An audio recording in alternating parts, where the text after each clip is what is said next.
Today on the channel from the Spider-Man Hasbro Pulse exclusive animated series line, we got the Green Goblin and we got Mary Jane Watson. And the spirit of Ultimate Warrior will run forever!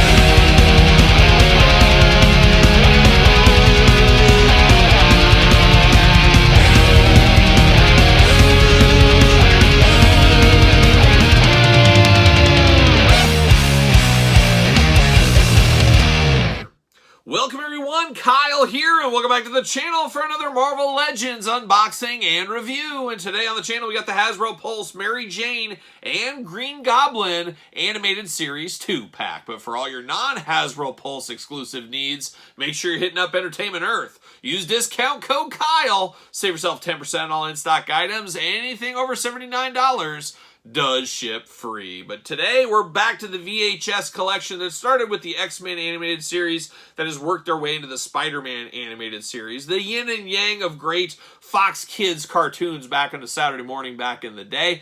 And I'm here for all these. Both those lines, they can continue as long as they want as far as I'm concerned. As I love the nostalgic packaging, love the character selection. Just a lot to like about it for 80s, 90s kids, I guess 90s kids technically.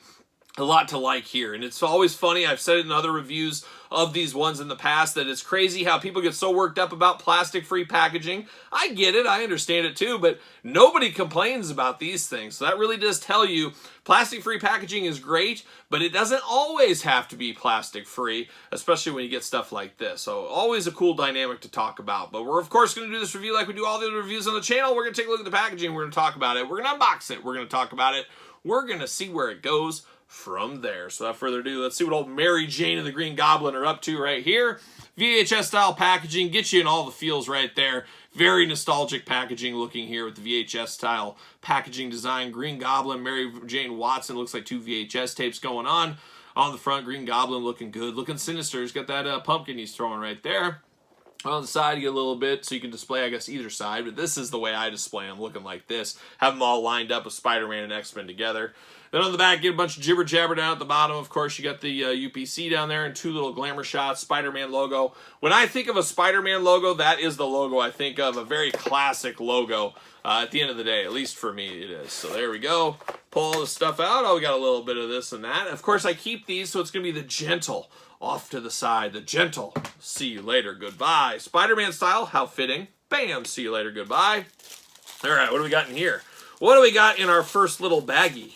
Oh, we got, looks like Green Goblin stuff. And it's funny, I guess I see this here now. It looks like we get a second head here for the Green Goblin, which I do appreciate.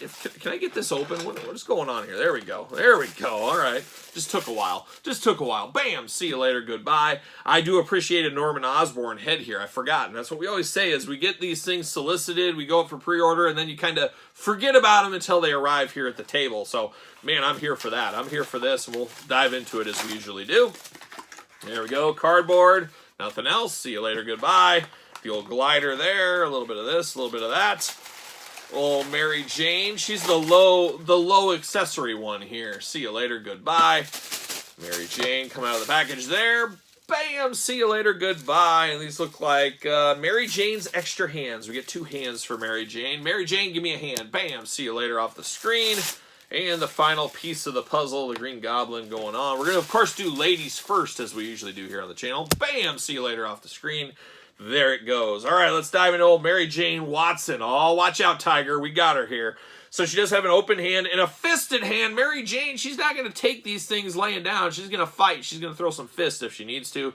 But we do get two of these right here to match the opposite of the ones that are on the figure here.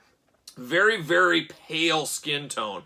Old Mary Jane really putting out what people think, you know, redheads, all fair skin, very light skin. And I guess she definitely is right here. But man, first thing I see here, just very nostalgic. Like it walked off the TV show, the animated series. Definitely cool here. Love the yellow and the purple and the red against the Very vibrant red colored hair on this one. Very pale skin tone with the big red lips going there with the red lipstick. Definitely looking like Mary Jane Watson, but you could also mix this in. I mean, you could easily put this on Scarlet or CoverGirl, something like that in your G.I. Joe land if you really wanted to. Maybe a little too cartoony, but definitely could fit the bill. But a good looking Mary Jane, and we've had Mary Jane a few times. We'll do some comparisons later on in this video of Mary Jane and Green Goblin as well. But man, I like what I see here for an animated series Mary Jane figure. Looking very, very nice, I do feel, on this one. You got even kind of the collar going on in purple. Just very vibrant 90s colors on this one. There's no doubt about it. Definitely interesting. Of course, articulation, arms going to go all the way around. Single jointed elbows. You also get the side to side at the elbow. Hands removable. Hands back forth, side to side. Hula hoop at the top. No traditional waist. Big old Mary Jane splits if she needs to. You get the thigh cut. Double jointed. Pinless knees, playing all the hits. We're pinless across the board here. You do get the boot cut, and true boot cut. She's got some cowboy boots going on, like Waylon Jennings. Side to side, back and forth on the old ankles there. So all the usual ankle articulation. Looking really, really good. Now, does she fit on a Ringside Collectible stand? Use discount code Kyle. Save yourself 10% over at Ringside Collectibles. Make sure you get the Mattel stands, as I always say. She does fit perfectly on there. Really like what I see out of this Mary Jane. A bit simple of a figure, but not everybody can be Carnage or Venom and things like that. Big, brooding, all kinds of articulation, crazy type figures. You need some plain Jane ones to kind of offset those a little bit. Mary Jane is an iconic character, a character you need in your collection. This definitely works for me. Now, we did get a retro-carded Mary Jane / Gwen Stacy 2-in-1. I thought that was a beautiful idea. Some say it was a marvelous idea by the Marvel Legends team, but that was this version here we got a couple years back. I want to say it was a Target exclusive. I could be wrong, but I think it was. Definitely a different take on Mary Jane. Most people, I think, used it for Gwen Stacy, but I used the Mary Jane head. I got one of each, of course, but definitely prefer this new one from the animated series over this retro one. But this is a good Mary Jane to mix in with your traditional Marvel Legend comic book ones, or you can mix her in as just a person on the street if you want to in your street scenes or something. So definitely a use for this Mary Jane still in a lot of people's collections, but definitely prefer the bright, vibrant colors, the animated series look of this Mary Jane right here. So that's where I go for Mary Jane. Now we're going to turn our attention over to the Green Goblin. And Green Goblin, a very popular one, and one of the retro cards, much like Mary Jane, Gwen Stacy, a very hard to get one that really jumped up in price over the last couple of years. So this one will probably help bring those ones back down in price is what's going to end up happening there, as usual. But let's dive in, let's see it. And there's a lot of reuse with this one, as you can imagine. We do get the old Green Goblin purse. All purses, not just for women anymore. It's a merce at the end of the day, but all in green here. The more of a satchel over the top, and he pulls his pumpkin bombs out of and things like that. So we do have this. We've seen that before. We do get one of these pumpkin bombs. Once again, we've seen these before, seen these multiple times. Got the little effect on the top in green, and of course the traditional pumpkin down here. He's slinging those all day long at everybody here for that. And then of course the glider. This time the glider, though, instead of being in gray and silver, we get the green animated style, which really good is a good look, and it sets it different from some of the other ones. So I'm here for that as well. But definitely a similar glider of what we've seen in the past. But definitely very cool. I thought there was some articulation there for a sec, but there is not. But definitely an interesting one here, looking pretty good for the old Green Goblin. Now we're going to dive into the old Goblin himself here, and I believe this is a lot of reuse. And like I said, we'll do some comparisons here in a second or two. But definitely interesting. A little bit interesting in the green skin tone color on this one. But let's look at these heads first. Definitely a brand new head for the Green Goblin. Definitely animated series. A very crazy looking one. A crazy looking one. He's got the kind of fang teeth going on. The big bug yellow eyes going there. Got the kind of head wrap. I don't even know what you call this thing. I don't know. Is his hair's wrapped in there? I don't know exactly what that is. But he's got that going on. Some pointy, crazy ears going on. And this reminds me, I was just at Walmart the other day. And I was trying to get the dogs some treats. We were out of dog treats. And you know Ace and Lemmy and Domino over there. Good dogs, good dogs. Had to get some treats. Story time with Kyle here. Here we go. And I was at Walmart. It was the wildest thing. I'm looking at these dog treats, and I'm looking, and then all of a sudden, one of their Walmart order pickers, you know, they push those little carts there. She kind of like bumped up right against the shelving next to me, so it kind of startled me.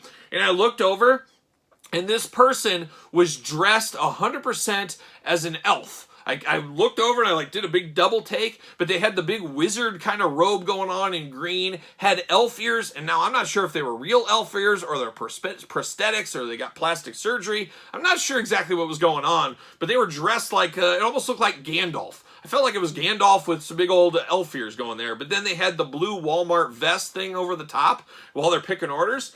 And I was just like, well, that's weird. I don't know, it was a dress-up day? I didn't understand what was going on. I guess this person identifies as an elf, apparently, and is just working their life as an elf would do. Because guess what? Elves have to have jobs, too. They got to pay their rent. They got to find a job. So apparently they worked at Walmart. Well, then I go around the corner, and my kids live on chocolate milk. Chocolate milk is their lifeblood. So I had to pick up some chocolate milk. And as I'm picking up chocolate milk, there was none of these order people going on in a full-on cat costume. Tail, everything, had the whiskers on there. It was a full-on cat person. And they had the Walmart vest on as well. And I'm just like, what is going on here? I'm not sure if it was dress-up day at Walmart, like if they were doing like a wacky July Saturday where we can dress up, or if it was supposed to be like, that's what they're identifying as. And I'm going to work as a cat because I am a cat person. I'm not sure anymore. I don't know what's going on with life. I was just felt very out of sorts. Didn't know if I missed the dress-up memo. I didn't know what was going on, but it was a wild time. But these ears just flashed that whole story into my head. So story time with Kyle commenced. There it is. But definitely an interesting looking head. I think this looks very evil. Evil head sculpt on this. I'm here for this all day long. Got a little bandana there around the neck. Of course, if you take the head off, you can remove that if you wish to. So we got that going there. And then we get the Mr. Osborne head here. And this one looks really good. Definitely some dark shading in the sculpt there into the paint. It gives him a little bit more of a sinister, evil look. But a great extra head sculpt here. And I always found the Osborne family, the whole family, their hair just crazy. It's like red, and I guess it's supposed to be curly. But man, it always looks wild. I'm like, I never see people in real life with hair like this. But definitely crazy. You got the red kind of streaks through there going on, and just definitely an interesting hairdo, and definitely a cool one. And it is good for Green Goblin because a lot of longtime collectors, myself included, we have a couple extra Green Goblins here, and they all have the Green Goblin head. Well, now we can use this head on one of these Green Goblins, make them feel just a little bit different. You can do that, and you could use this head on this one or any of the other ones in the past as well. Choose your own head adventure there at the end of the day. Now, Green Goblin, we're going to walk through this. The arms, of course, go all the way around. This seems to be an old body style, of course. A little bit gummy, too. Bicep cut. Double-jointed elbows, but very gummy on these elbows. Very moving back and forth. They are not pinless, so be careful. I could see somebody actually breaking these at the elbow. Way too thin. Almost reminds me of some of the older AEW Jazzwares figures. Very, very gummy on this one. Hands back and forth, side to side. No extra hands for the Green Goblin. Ab crunch at the top. Traditional waist. Big old Goblin splits if you need them. Thigh cut, double jointed knees, not pinless, but good flowing, not a little gummy, not as bad as the elbows though, but a little gummy on those. Boot cut, and then the old elf shoes. You got the ankle articulation, all that fun stuff we're used to as well. Got a hole in the back too, just why not? You never know. Of course, that goes to some of the reuse from some of these Marvel Legend figures over the years. You do got a sculpted in brown belt here to really break up some of the color pattern. Kind of a pinkish, purplish color, and then definitely a different green skin tone on him than we have had in the past as well. So an interesting Green Goblin figure here, but a lot of people needed a Green Goblin in their collection, and I gotta imagine this is the one they're going to dive into. There's no doubt about it, but definitely an interesting Green Goblin, and we've had other ones. I think this was maybe the first Marvel Legend one. He had more of the scaly type body going on here, and of course, he's not going to want to stand. I guess I could throw him on a stand, I guess. The Green Goblin's last stand. But definitely some similarities between these two, but also a heck of a lot of differences. Colors, scaling. He's got kind of that Aquaman scaling is what I always think of with this. Different heads. Just a totally different Green Goblin there. And then we do get the retro one, which is really based on this guy right here. Very similar to that version. So this version definitely feels different, definitely feels all new. Even if the body is not new, it is a new interpretation, a new take on the Green Goblin, which is good. I'm here for that because I think they've beaten this mold into the ground, and I think we got our two iconic versions of this one here. You got the more crazy comic one, and you got a different version of the comic one, where this one, straight up animated series style. Definitely here for this. So really fits my collection. 3 different shelves going on. Green Goblin, an all-timer. Some people say Spider-Man's toughest foe, some might say. So definitely need a few different representations of him in my collection. I don't know about you. You guys let me know in the comments down below. Are you picking up this Green Goblin Mary Jane 2-pack? Do you not need these? Are you good with the older versions? Or are you one of the persons that did not get the older versions, that this is going to be your first time around the sun? And if that's the case, I don't think you could do too bad. Honestly, I think I prefer the Mary Jane figure a little bit more. I feel like this is a big upgrade for me. Green Goblin, I like all the versions of Green Goblin. This one's okay. Don't like the gummy joints on it, but not as big of an upgrade for me as this one was for me. So that's my final verdict on these two. But you guys let me know your thoughts on these 2-pack here of the Marvel Legend Hasbro Pulse exclusive, at least as of right now, Spider-Man Animated Series 2-pack. But let me know your thoughts on that. Don't forget to like this video. Don't forget to subscribe to the channel. Turn on the old notification bell. We got videos every single day, and we got even more content, including early access to videos like this, over on the Patreon channel. Of course, Patreon, your best way to support this channel and all the content it does bring. You can also support the channel over there at the old ProWrestlingTees.com. Search Kyle Peterson. Don't forget social media. SirPaul64 on X. _Kyle_Peterson on Threads, and of course Instagram. So for Mary Jane and the Green Goblin, I'm Kyle. See you guys all real soon.